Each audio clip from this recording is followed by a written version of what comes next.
Hello,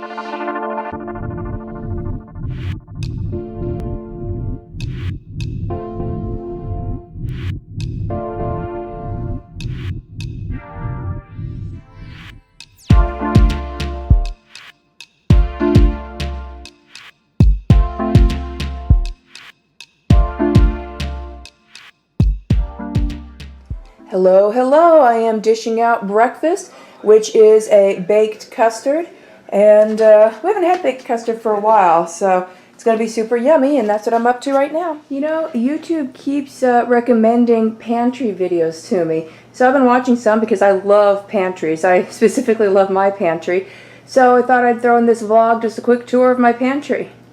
So my pantry is here in the corner of my kitchen. Also, I have hung up like my oven mitts and stuff and aprons, which rarely ever get used. And then this is the door. Let me back up so you can see it. I love my pantry and I love the door. I love the dark cherry wood.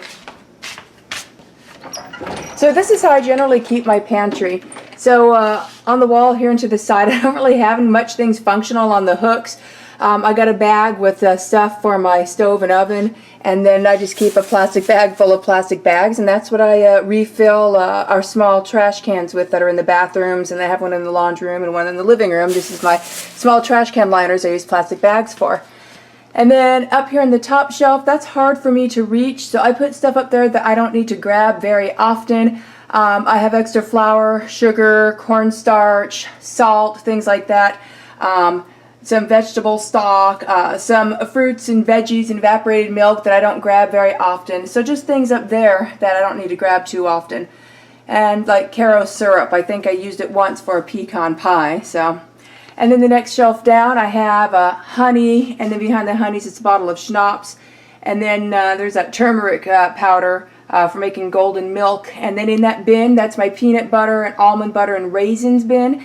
And then behind that's where I keep canned meats.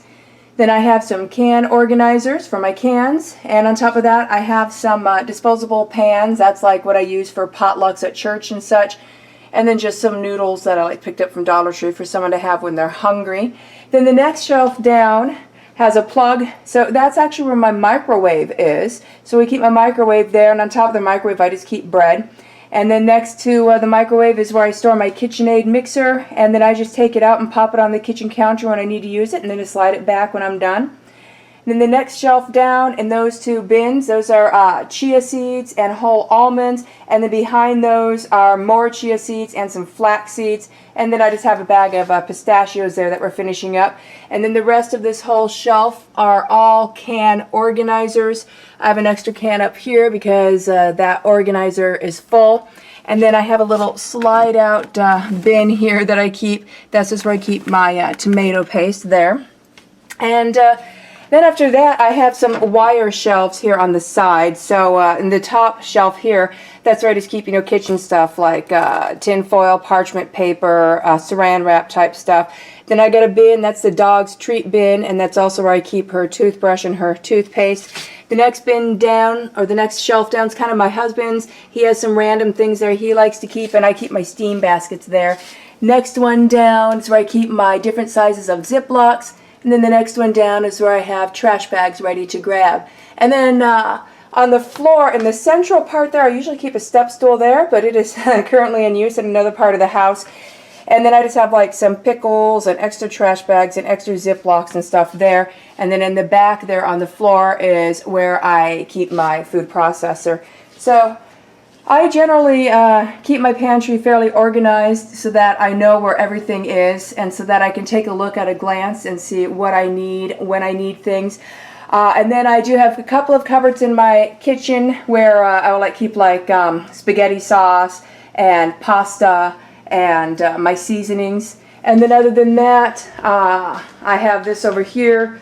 So these set of shelves are like my vitamins and teas and all that, and then my oatmeal. And then this set of shelves are like my dry legumes and my rice. And then I have a potato bin over there for my potatoes. So that's kind of a tour, a mini tour there of my pantry, plus a bit more. Capturing possible reaction of 15-year-old who we just measured her height at our height measuring door. And How tall are you, 15-year-old? 5'11"3/4. Oh, just about 6 foot. You're a growing child. And now is a good time to share with you today's little tidbit as to why I don't celebrate Christmas. So let me grab my Bible. All right, so let's start in Amos chapter 5, and we're just going to look at verses 21 through 26. And that says, I have hated, I have loathed your festivals, and I am not refreshed by your restraints. For though ye cause burnt offerings in your presence to ascend to me, I am not pleased, and the peace offerings of your fatlings I behold not. So he's saying that even though they are doing the actions of worshiping God and keeping days unto him, he hates their festivals. Why? Well, let's keep reading to find out. Verse 23. Turn aside from me the noise of thy songs, yea, the praise of thy psaltery I hear not. And roll on as waters doth judgment, and righteousness as a perennial stream. Sacrifices and offerings did ye bring nigh to me in a wilderness 40 years, O house of Israel? And ye bare Succoth your king, and Chion your images, the star of your God that ye made for yourselves. So here we see again another instance where the people of God were combining festivals of the people of the lands, pagan festivals and festivities, and trying to mix it in with special days and worship unto the Lord God. And God says, verse 21, I have hated, I have loathed your festivals.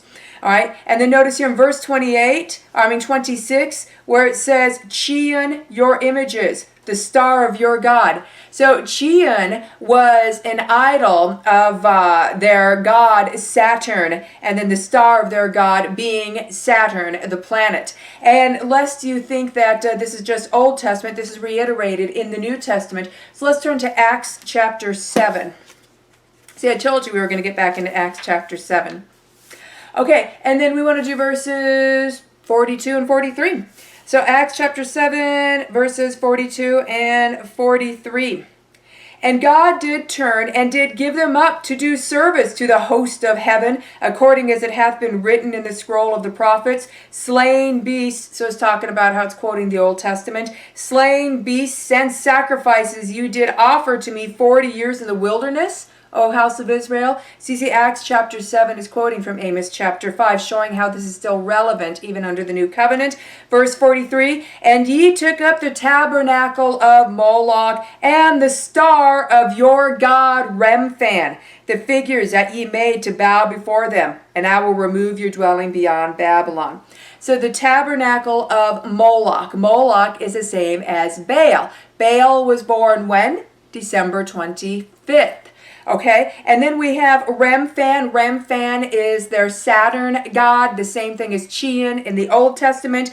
And then the star of their god. The star of their god, Chion, or the star of the god, Remphan, is Saturn. This is partially talking about the predecessor of Christmas being Saturnalia, where Saturn was the Christmas star, and the birth that they were celebrating on December 25th was Baal's or Moloch's birthday, and part of it was celebrated with the Christmas tree that we read about in Jeremiah chapter 10.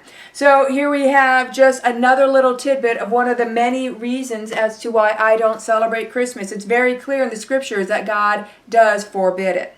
And I'm going to go ahead and wrap up this vlog here. We're going to get ready and get some supper going and have some supper and just have a nice relaxing evening. This has been a very busy day. Have a blessed day.